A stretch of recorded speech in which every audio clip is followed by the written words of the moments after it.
Assalamualaikum warahmatullahi wabarakatuh. Perkenalkan saya Melinda Afifah, mahasiswi di Prodi Manajemen di Universitas Cyber Asia. Di sini saya akan memaparkan hasil penugasan saya di mata kuliah Ekonomi Mikro. Di sini pembahasan saya ialah terkait model perekonomian Indonesia dan bagaimana kebijakan pemerintah dalam respon kenaikan harga kebutuhan pokok masyarakat. Topik ini penting karena harga kebutuhan pokok berkaitan langsung dengan kesejahteraan masyarakat dan stabilitas sosial. Oleh karena itu, pemerintah memiliki peran strategis dalam menjaga agar harga tetap terjangkau. Nah, mari kita mulai dengan model ekonomi Indonesia. Indonesia ini menganut sistem ekonomi campuran yang dikenal sebagai ekonomi Pancasila. Sistem ini menggabungkan mekanisme pasar dengan peran aktif pemerintahnya.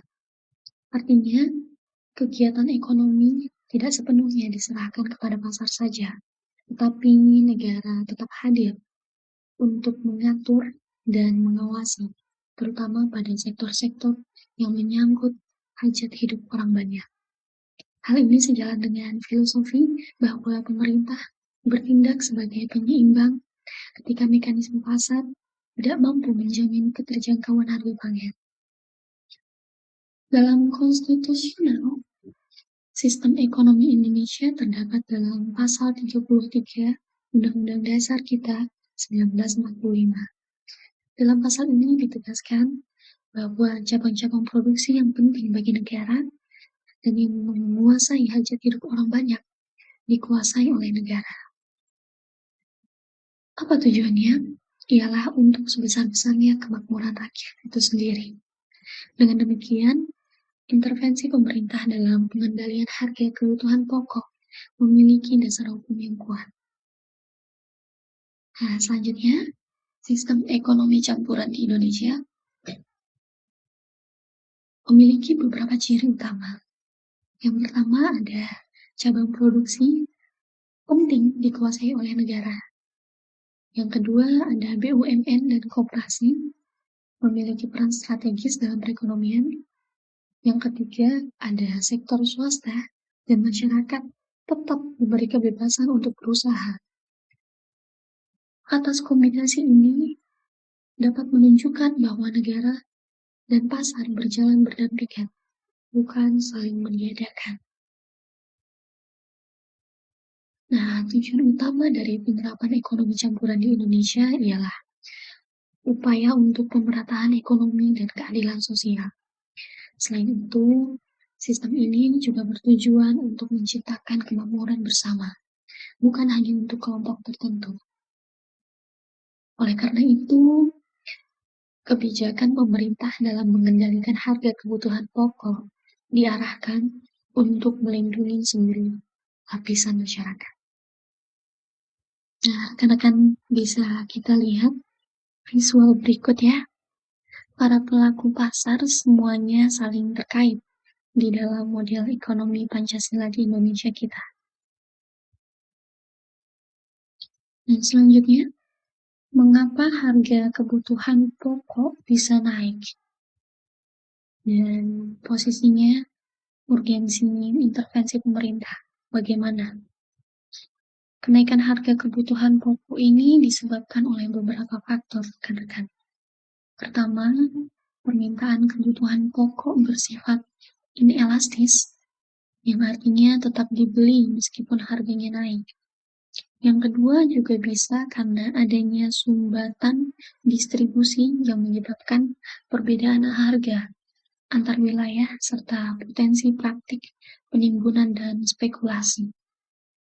Yang selanjutnya bisa jadi juga terjadinya karena kegagalan pasar, di mana mekanisme pasar tidak mampu menjamin keterjangkauan harga bagi masyarakat yang berpenghasilan rendah. Jika kondisi ini dibiarkan, maka dapat mengganggu stabilitas sosial. Nah, selanjutnya kita masuk ke pokok pembahasan kita, yaitu ulasan kebijakan pemerintah terhadap kenaikan harga kebutuhan pokok masyarakat dari sisi para pelaku ekonomi. Nah, yang pertama, ulasan kebijakan dari sisi pelaku ekonomi, yaitu pemerintah memiliki kewenangan untuk mengendalikan harga barang kebutuhan pokok. Hal ini diatur dalam Undang-Undang Nomor 7 Tahun 2014 tentang perdagangan yang mewajibkan pemerintah menjaga ketersediaan dan stabilitas harga barang kebutuhan pokok. Dengan kebijakan ini, negara berperan aktif dalam menjaga keseimbangan pasar. Itu yang pertama, kebijakan dari sisi konsumennya. Nah, selain itu, pemerintah juga memberikan perlindungan dari sisi konsumen melalui bantuan sosial pangan, seperti PMT dan bantuan beras. Selain itu, subsidi harga pada komoditas tertentu seperti beras SPHP dan minyak goreng rakyat juga bertujuan menjaga daya beli masyarakat, terutama kelompok berpenghasilan rendah. Selanjutnya, untuk kebijakan dari sisi produsen, pemerintah memberikan subsidi input produksi, seperti pupuk, benih, serta BBM bagi petani dan nelayan. Kebijakan ini bertujuan untuk menekan biaya produksi agar produksi pangan tetap berjalan dan pasokan tetap terjaga. Lalu, pemerintah juga menetapkan harga pembelian pemerintah atau yang biasa kita sebut HPP untuk upaya melindungi petani dari kerugian akibat harga jual yang terlalu rendah. Bulog berperan dalam menyerap hasil produksi petani dan menjaga stok pangan nasional, sehingga stabilitas harga dapat terjaga.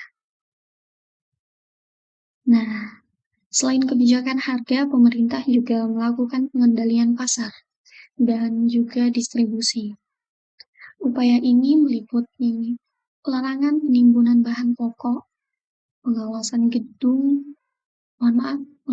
gudang dan distribusi, serta penindakan terhadap pelaku spekulasi. Jadi, jika pasokan dalam negeri tidak mencukupi, pemerintah dapat melakukan impor secara terbatas dan sementara. Jadi, seluruh kebijakan tersebut mencerminkan prinsip ekonomi Pancasila. Pemerintah bertindak untuk melindungi konsumen agar daya beli tetap terjaga, sekaligus melindungi produsen agar produksi tetap berjalan. Intervensi dilakukan ketika mekanisme pasar gagal menstabilkan harga. Nah, kesimpulannya, Indonesia merupakan negara yang secara aktif mengendalikan harga kebutuhan pokok melalui berbagai kebijakan.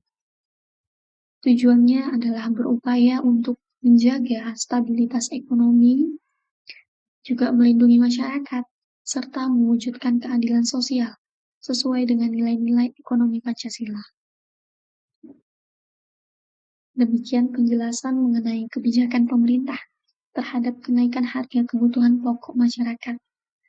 Terima kasih banyak atas perhatian rekan-rekan sekalian. Assalamualaikum warahmatullahi wabarakatuh.